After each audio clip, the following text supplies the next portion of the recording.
Hello friend, आज हम पढ़ेंगे मोशन यानी गति के विषय में। तो गति या मोशन से रिलेटेड जितने भी टर्म हैं उनको हम एक एक करके समझते हैं। पहला है दूरी।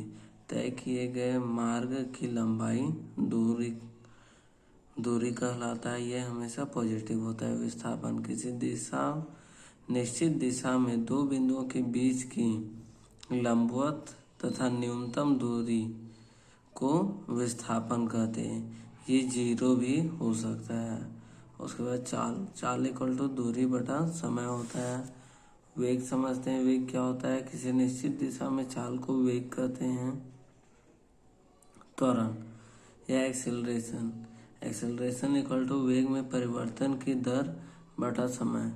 तो एक्सेलरेशन यानी त्वरण को ए से दिखाते हैं और वेग में परिवर्तन तो भी होता है अंतिम वेग, जो होता है प्रारंभिक वेग बटा समय।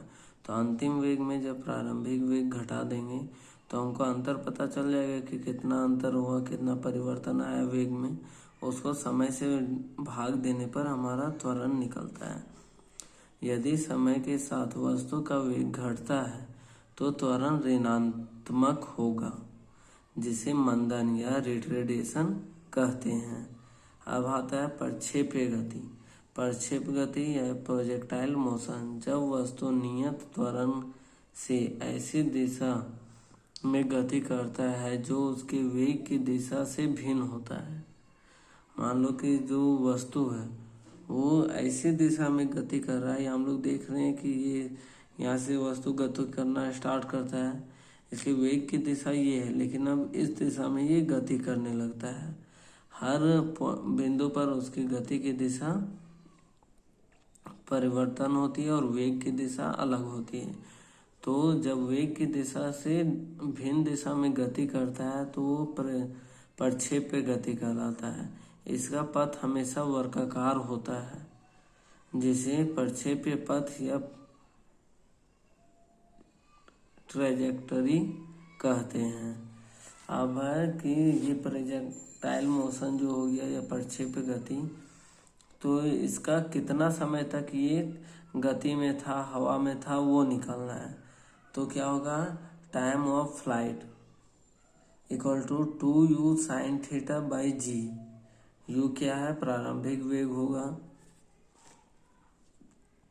और g का वैल्यू 9.8 मीटर पर सेकेंड। अब आता है हाइट। मैक्सिमम जो हाइट रहेगा प्रोजेक्टाइल मोशन में, वस्तु जो अधिकतम ऊंचाई को पर जाएगा वो ऊंचाई निकालना है। तो u square into sine square theta by 2g। अगर मैक्सिमम ऊंचाई 90 डिग्री अगर हम लोग मान लेते हैं तो h क्या हो जाएगा? साइन 90 डिग्री का 1 हो जाता है मान। तो h equal to u square by g हो जाएगा। 2g होना चाहिए यहाँ पर।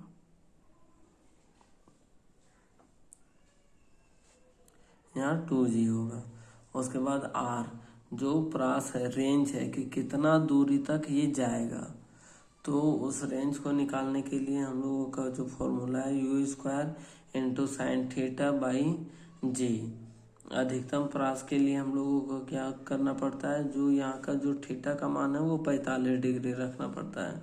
तो 45 डिग्री रखेंगे तो R equal to u square by g. इसे हम बल्लेबाज और बॉल के माध्यम से आसानी से समझ पाएंगे। तो जब बल्लेबाज क्या करता है, बॉल को हिट करता है, तो बॉल कितने समय तक हवा में रहेगा, इसको निकालना है। तो 2u sin थीटा बाई जी। उसके बाद कितना ऊंचाई में जाएगा, इसको निकालना है। तो u square into sine theta by 2g होगा। और कितना दूरी पर जाके बॉल गिरेगा, इसको निकालना है। तो u square into sine theta sine 2 theta by g. अगर आर हम लोगों को जो बल्लेबाज जहाँ बैटिंग कर रहा है उससे बाउंड्री लाइन की दूरी हमें मालूम है, तो हम लोग उस थीटा का मान निकाल सकते हैं। या जनरली 45 डिग्री रखने पर वो अधिकतम प्रास को या रेंज को तय करता है।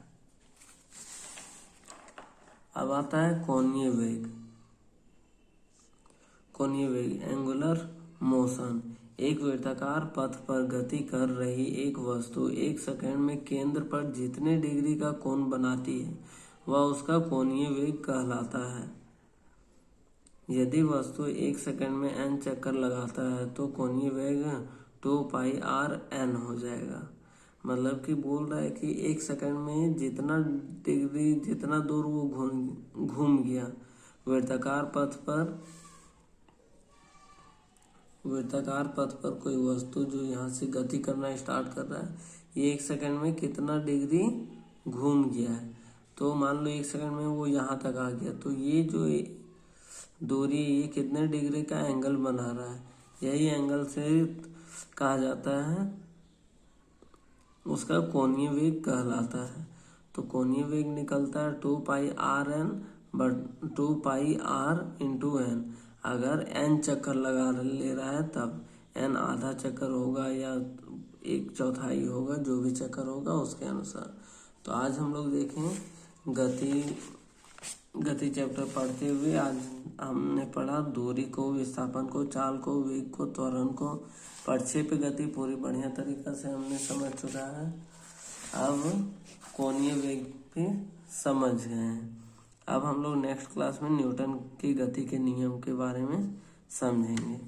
वीडियो अच्छा लगा हो तो लाइक करें, चैनल सब्सक्राइब करें और दोस्तों के साथ शेयर करें। Thank you.